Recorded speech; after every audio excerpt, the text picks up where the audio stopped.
What's up yung mas kwapo yapon na yung matag matulog bumbong biyo piyaso la let's go goods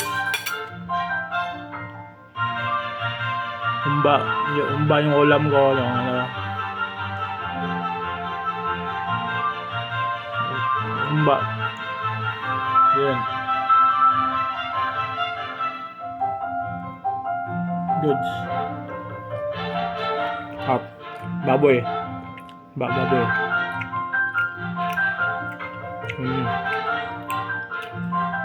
Yup.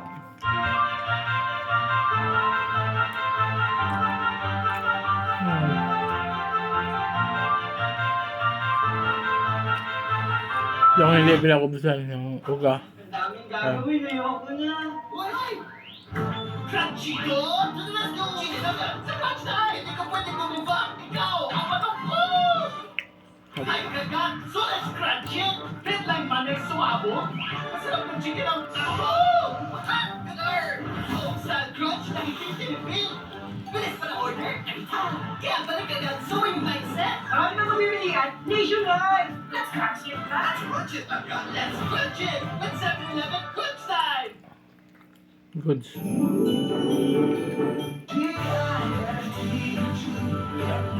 Sarap.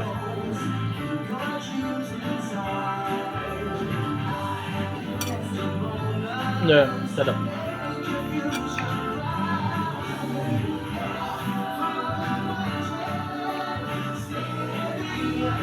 Dami rice ko na ito.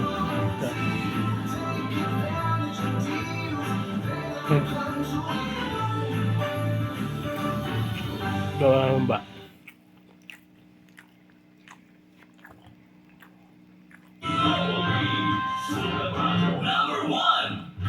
Manong Balita. 16 na minuto ho bago mag-alas 6 na umaga. Ating ang munang paglingkuran ang mga magtutungo sa mga palengke sa mga oras na ito. Dahil sabi ni Mark Bacalala, yun daw pong halaga ng carrots bumaba ng 40 pesos. Makaraang mapabalita may importasyon po ng carrots ba? Abay, bakit hindi nangyayari yan sa bigas, Mark, at saka sa karne? Ang darating ang importasyon, mas lalo pa nagmamahal. Bakit gano'n? Parang unfair. Mark Bacalala mula sa San Juan City. Mark, good morning. Sakto na eh. Bakit gano'n? Ba't sa bigas ba't bigas at karne hindi nangyayari yan? Na pag may paparating, papasok na importasyon magmumura. Bakit gano'n? Sakto na. Kaya nga magtataka ka. Bakit biglang dumami ngayon yung supply? Baka tinatago. Yan nga. Yan din ang tanong ng mga nagtitinda rito. Kasi already, malala ko, umabot ng 300 pesos per kilo ang bentahan ng carrots. At ilang araw din natin, ilang linggo natin binilitan na napakamahal talaga yung presyo niyan.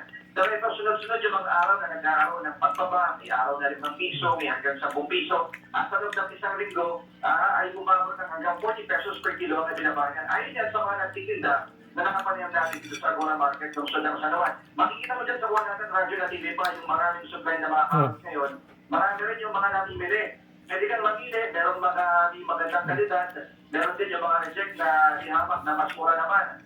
Sa ngayon, ang bentahan yan ay umabot ng 180 pesos per kilo. Kung kukumpara natin dun sa nakalipas na linggo, hanggang 220 pesos per kilo pa yung bentahan yan.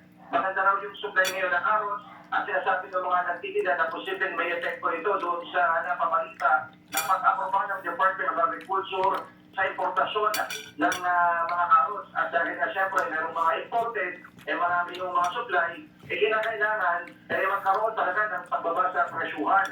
Samantala, maliban doon sa carrots, yung una nating napabalita ng mga imported naman ng mga sibuyas, nagresulta rin yan kahit pa paano sa bagyong pagbaba ng presyo ng mga lokal na sibuyas. 10 pesos per kilo yung ibinabahan ng lokal na sibuyas. Mao daw ning best grilled pa nga here in Cebu. Sunstar's Best of Cebu 2024 list is out, so of course, I had to try them. So for today's Gutom Diary, come with me to try best panga here at Raul's. Raul's is a very classic Filipino restaurant. This is the panga before and after it's cooked. Not gonna lie, it looks really delicious. Kung unsay mong gipili mong sa di mong mabayran, they weigh it. This was very big. It was 800 pesos. This was cooked really well and it was so soft on the inside. Labas kay ang isda and it was just as good as it looks. But personally, panga just tastes the same to me, but this was cooked very well. But for me, still best with the sausawan. They had so much food, I can't just try the panga, diba? So first up, I had this grilled scallops. I can still remember how this tastes. It was very cheesy. More cheesy than garlicky. Inoy jud kaayo kay gipares diretso ang kanon bisag appetizer. I also had their calamari. The outside was quite crisp and the inside was cooked well, very chewy. I enjoyed that. Next up, this pochero. This was very big. Sakto ra sa among family. 8 mi kabuok nag-eat ani. This was so cozy. I really love it. It was so heartwarming. I love higuping sabaw jud. I also tried their sisig. It looks pretty, but honestly for me, it was okay lang. I've had better sisig. This was so-so. This next one was my personal favorite, the grilled boneless bangus. Lami kay sa tanaw na pa siya fat. Lami sad kay ni pagkaluto. Very flavor bomb jud. And I love onions. A definite must try. Or maybe bias lang ko kay ganahan kog bangus. We also had their grilled pork belly. This was okay po. Normal ra nga pork belly. It was soft. I really liked it. For my drinks, I had this banana shake. This was okay rasad. Daghan jud may gi-order nga food. This one is pinakbet. This was decent rasad. Bago rin ni siya naabot so init kay siya. But this pinakbet was so-so lang for me. It was good lang. Sunstar's best grilled panga is now officially tried by Gutom Diaries. This was a good Filipino restaurant. I would come back. That's it, and I'll see you on my next entry. 5 pisong kanin at 10 pisong ulam,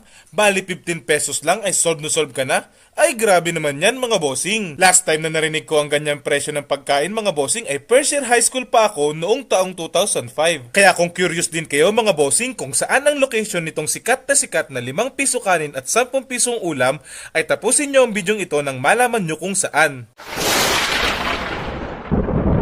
What's up mga bossing? Magandang araw po sa inyong lahat at nawa po nasa mabuti po kayong kalagayan. At for today's video nga po mga bossing ay napadayo naman po tayo sa sikat na kainan dito sa may amin na nagsaserve ng 5 piso kanin at 10 piso na ulam. Ay grabe naman yan mga bossing, talagang napakamura. Kaya for today's video mga bossing ay nandito po tayo sa may Tantans Kainan na located po sa may Poblacion 2, Alfonso, Cavite sa may halos tapat lamang po ng Honda Motorcycles. At nung una nga po pala mga bossing ay halos hindi po tayo makapaniwala sa kanila pong presyo na 5 piso kanin at 10 piso ulam, kaya po agad po natin pinuntahan at nagulat naman po tayo sa dami naman po ng ating pagpipilian. Meron po sila ditong hotdog, cheese dog, ham, maling, meatloaf, longganisa, itlog, embutido at marami pang iba mga bossing, kaya talagang mahihirapan kayo sa pagpili.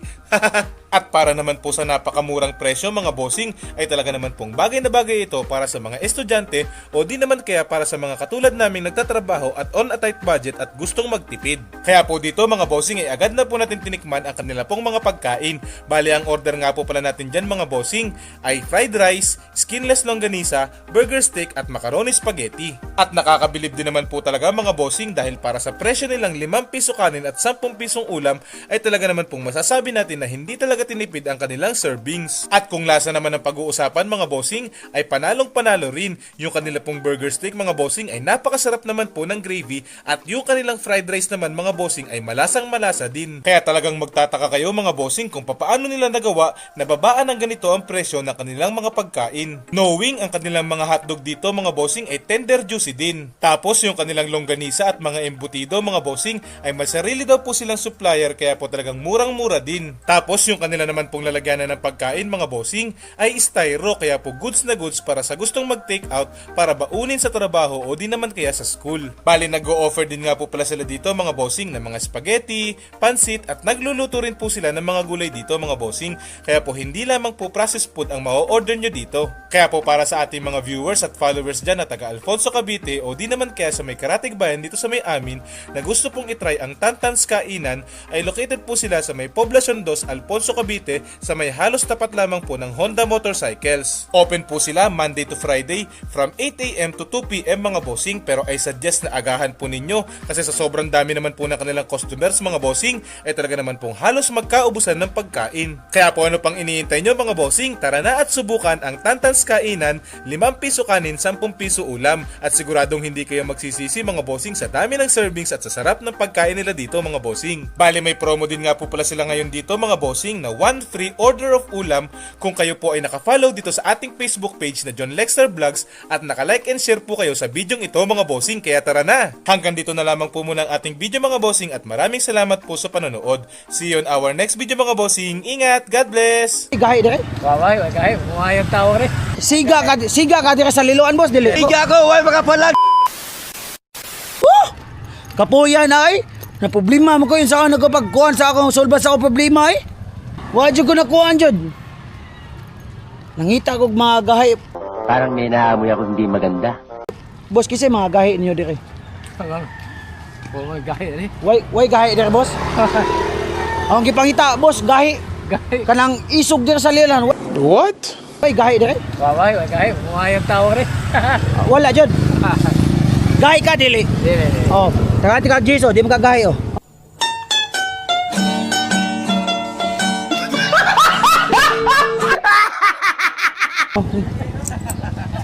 Ngita ko gahi. Siga ka dire sa liloan, boss, dili. Dili, boss ay. Dili. Dili. Sure ba? Basig siga ka kay. Dili, boss ay.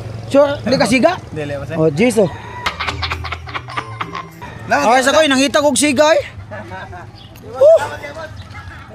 Boss, siga ka dire sa liloan, dili. Kana silang dua, masiga. Aray ko. Siga ni? Ay, siga mo day. Siga sila, dili. Awa mata na, di ba siga kayo? Awa pa sila, tugba. Papa. Ang galing mo pala dyan ah. Hindi ko alam. Pero ikaw, siga ka dire. Kauna. Sa una, siga ka. Doon na. Pero kani, mga siga ni sa una. Karon. Kakao, siga sila taon. Pero ikaw, dili na. Dili na. Sorry. Ay, ano na lang. Pakamahimo ka, siga ka kon. Tagaan ka skwinta, pa siga ka, okay ka? Ay, kaya Ano niyo? Ina ko no. Siga ko, way makapalag ako. Siga ko, way makapalag dira. Oh, kuyawan ko niya boys kay siga ka siya. Kasi pangalan mo boss? Puloy. Uli, kuyawan tani kay siga ka boss. Tara lagi siga. Ikaw lagi siga. Ako siga dira karan. Bay, kuyawan ko anang muhangol og siga kay kuyawan ko nimo boss kay siga ka. Kasi pangalan mo boss? Puloy. Puloy. Pagitalas puloy ha. Siga. Oh. Ako siya taga squintay. Oh, dira Oh, siga. siga ka no.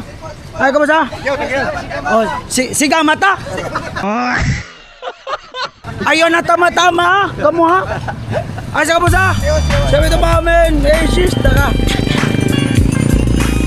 Yo, what's up mga kaibiso? Mamili na sad ko og kinsay swerting matagahan na tog sapatos gikan sa JD Brother Kicks. So make sure lang naka-follow ka silang page o naka-like, share, comment ka sa atong Facebook page para matagahan ka na og sapatos. So hapit na sa ta mamili og solid share ha. So make sure naka-share ka sa akong mga video. So dakong chance nga ikaw akong pilion. So good luck sa mapilian na to karon. 7 to mamen. Shish.